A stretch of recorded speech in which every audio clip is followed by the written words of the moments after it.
So, thank you very much for inviting me to speak here at TED.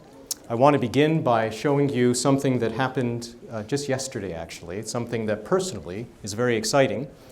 This picture is a picture of space, and it was judged by the Royal Observatory to be the best picture of deep space of this year. That was very exciting for me. Thank you.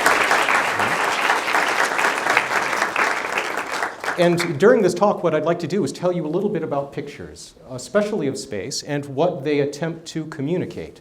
This picture, to me, communicates something very special. It's something that I usually point out, which is that professional astronomers generally do not take pictures like this. At the time that I took this image, you could look in a book, in a magazine, on the internet, anywhere you'd like, and I don't think you would find another nice, high-resolution color picture of that very particular nebula. And it's not that it's unknown. It's well known. And yet, astronomers in general don't take pictures that look like this, for good reason. And that's what I'd like to explain. So, in this particular talk, I usually begin by telling where I work and what I do. My office is located some 40 miles from here and 9,000 feet up. It isn't the normal kind of office, though. It's dark, cold, windy, and its one window is opened or closed depending upon whether there are clouds in the sky. I offer and host stargazing programs at what's called the Mount Lemmon Sky Center. I use a large telescope to echo Carl Sagan. I use a large telescope with guests, and we stand on the shore of a cosmic ocean. Together, we peer into the vastness of space. We journey to see planets, star clusters, and other galaxies. But more importantly, we consider our place in the cosmos in terms of time, distance, and scale. I try to offer perspectives that I hope answer fundamental questions, such as, are the stars over our heads? Are they in our galaxy or are they in any other? And will the black hole in the center of our own galaxy, will it someday devour us? Surprisingly, that is of some common concern. And so it's with ideas and analogies that I try to offer insight into some of the greatest mysteries the universe presents us. But I can only do so for as far as my voice will carry. These astrophotographs have much greater reach because once published, they can be seen by people around the world. And like my disembodied voice in the dark, they too can communicate the wonder and science of astronomy. They speak a visual vocabulary of detail, color, and contrast. They are more than just simple portraits of swirling gas and stars. Instead, they tell stories of the lives and deaths of stars, of how entire galaxies interact with each other. So here is a much better known image. It's called the Horsehead Nebula, very famous nebula, literally from the Latin for the word cloud. Any cloud of gas is a nebula. This one is forming stars. And I used a camera, using the same telescope that people get to look through at the Sky Center, to take this picture. And this camera detects the same wavelengths of light that we see with our eyes, the same colors. So when I exposed this picture, the colors that you see here, pink, yellow, and blue, and others, I did not choose. Those are actually the colors of light you would see if your eyes were as sensitive as the camera that I used, and you could expose for as long. Now, this is not a snapshot. This takes many, many hours worth of time. But if you could do that, this is approximately what you would see. And in some sense, then, this is a better representation of reality than we can do with our senses. If you were to look with your eye through the telescope at this object, it would not look this colorful. Our eyes need more light in order for us to be able to discriminate in the different colors of light. The universe is quite dim. So this represents reality in a way that you often find in sciences. In the advancements of our understanding of the world around us, it is that they tend to exceed our ability to sense what things are like and our common intuition. So in order to appreciate what these space pictures communicate, especially when they're published by astronomers and in other forms, I think that there are three elements that highlight this. The first is the field of view, that is how large of a piece of sky has been taken a picture of. The colors of the object, most people ask, are those the real colors? That's a big question. And then the resolution, which talks to the detail that is recorded within the image itself. The thing is about space pictures is that that is usually not communicated very clearly. When you look at people's pictures, if the people are green, it's obvious that it's not a it's an image that's been manipulated. It's not natural. And if mountains are the same sizes as molehills, then also there's some scaling going on. So in astronomy pictures, that's a tougher thing to figure out, and you actually have to read the caption or the information to try to discern what you're looking at. So this is a picture of our nearest neighbor, the Andromeda Galaxy, and the moon. Now, they are never together like this in the sky. But I took this picture using the same telescope and camera, and then composited the two images together to show the difference in angular extent of the two objects. When you use a small telescope, as I did here, you can take a very large patch of, a picture of a very large patch of sky. And I think what's remarkable about something like this is that the moon is only 1 light second away. The galaxy is 2.5 million light years away, and yet the galaxy is still larger on the sky than the moon. It really says something about how big it is. When you take a picture then with a longer focal length, generally a larger telescope, your field of view shrinks accordingly. So the rectangle there represents the field of view of the telescope that people get to look through, the telescope that I used to take these other pictures. So this is what the center of the Andromeda Galaxy looks like. You can now see in more detail the gases and dust clouds that are within.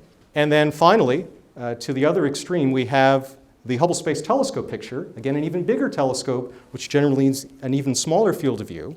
But the story that's told here is that the nucleus of the galaxy has a double nucleus. The galaxy probably consumes some other small one, and that's an interesting story. So that's the field of view. Now, with regards to colors, the colors that are represented in these images are represented by the full spectrum that we see. What is not shown in this, unfortunately, this is the one slide that needed to be white in the background, is that when astronomers take pictures, they take pictures of the entire electromagnetic spectrum. That's what is labeled on the top bar. But what we have an affinity for is what you see for the color spectrum here on the screen, which is the rainbow of light. And those are the wavelengths of light that we can actually sense. Now, when I take a picture using this camera, I take what are called broadband images. That means we're looking at the full spectrum, and every detector has some means of discriminating in the different wavelengths of light.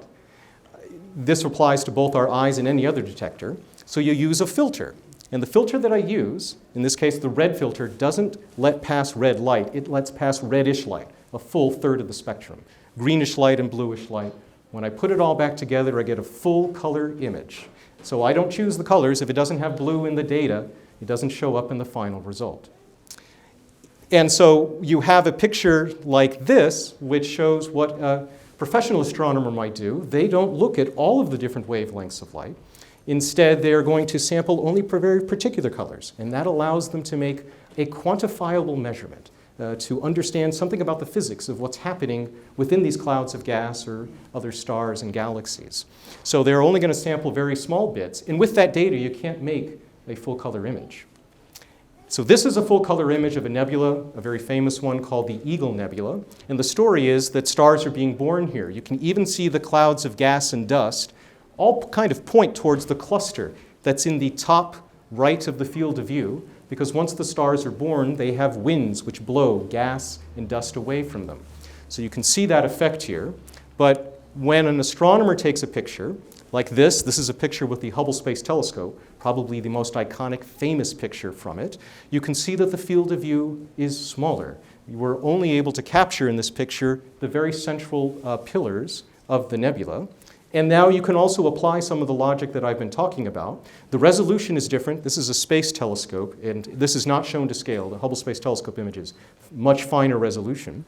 The colors, it's not a full color picture. In fact, I hope the thing that surprises you now is that no space telescope pictures are they true color, full color images, not in general. Because that's not what an astronomer is interested in. They can't make that quantifiable measurement if they look at all the wavelengths of light. So in this image, for example, the only wavelengths of light that they examined were 2 red bits and 1 bit that's green. That's the upper of the 3 bars. And then they remapped those as red, green, and blue.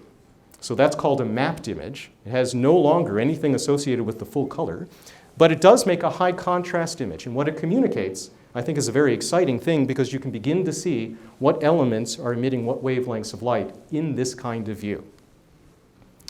And finally, I'd like to express in 2 more things how you can apply this logic of appreciating the field of view and resolution and colors to the communication of what these images can show. So here is an image of what's called the Crab Nebula. You can go ahead and start. And, well, there it went. The Crab Nebula is an example of a star that has blown up. Basically, in this image, you're looking at star guts. And there are two images that I'm going to show. The first image is an image taken with a professional telescope. And so we can already apply the logic that we now know, which is that this is probably a smaller field of view. It does have some pretty good resolution. This telescope was 10 times the diameter of the one that I used. And it's not a full-color image. But I could take advantage of the fact that it is commensurate in some ways with data that I took to compare them. Let's go ahead and play the video. You'll notice that in the intervening 13 years between the pictures, that the nebula expands. This is a real explosion, still expanding today. Looking at the stars, they don't move, but the gas filaments expand outwards. And that is a kind of communication, a perspective that I like to offer as far as these images go, because this shows how the universe evolves and changes in time. It used to be that people thought that the universe was perfect and immutable, and of course that isn't true. So this is a video of a night that I took atop the mountain, and I think it communicates something very different, which is that this is a meteor shower as seen from the Sky Center. And I hope it communicates an idea that, of our motion in space. It shows the Earth turning. As the Earth goes around, it runs through meteors. And of course, it demonstrates the juxtaposition between the ephemeral and the eternal.